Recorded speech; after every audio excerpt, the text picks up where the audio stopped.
మాల్దీవులు, భారత సంబంధాల్లో చిచ్చు. ముయిజ్జు వ్యాఖ్యలపై గ్యాస్ ఇబ్రహీం ఘాటు డిమాండ్.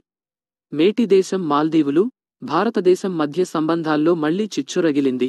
రాష్ట్రపతి మొహమ్మద్ ముయిజ్జు చేసిన వ్యాఖ్యలపై ప్రతిపక్ష నేత గ్యాస్ ఇబ్రహీం తీవ్ర ఆగ్రహం వ్యక్తం చేస్తూ భారత ప్రభుత్వానికి, ప్రధాని నరేంద్ర మోడీకి క్షమాపణలు చెప్పాలని డిమాండ్ చేశారు. దౌత్య సంబంధాలను పునరుద్ధరించడానికే ఇదొక మార్గమని ఆయన పేర్కొన్నారు. కథనమిలా ఉంది. జనవరిలో చైనా పర్యటన ముగించుకుని తిరిగొచ్చిన ముయిజ్జు, మేం చిన్న దేశమే అయి ఉండొచ్చు, కాని మాల్దీవులను బెదిరించే హక్కు ఎవరికీ లేదు అంటూ వ్యాఖ్యానించారు. భారత్ను పేరు పెట్టకుండానే ఆ దేశం మాల్దీవులను బెదిరిస్తోందని ఆయన అనంతభాష్యంగా చెప్పారు. ముయిజ్జు వ్యాఖ్యలను తీవ్రంగా ఖండిస్తూ బీజేపీ మంత్రుల సోషల్ మీడియా పోస్ట్ల వల్ల భారతదేశంతో మాల్దీవులు వివాదంలో పడ్డాయని ఇబ్రహీం గుర్తు చేశారు. ముయిజ్జు క్షమాపణలు చెప్పాలని, దౌత్య సంబంధాలను మెరుగుపరచాలని ఆయన డిమాండ్ చేశారు. ముయిజ్జు చైనా పర్యటన తర్వాత భారతదేశంపై ఆధారపడటాన్ని తగ్గించాలని సూచించారని ఇబ్రహీం తెలిపారు.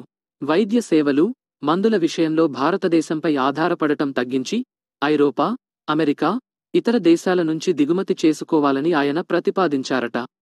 అయితే ఈ ప్రతిపాదన సాధ్యమైనది కాదని, వైద్య రంగంలో భారతదేశం అగ్రగామి స్థాయిలో ఉందని ఇబ్రహీం పేర్కొన్నారు. ఐరోపాకు కూడా భారతదేశం మందులు ఎగుమతి చేస్తుందని ఆయన గుర్తుచేశారు.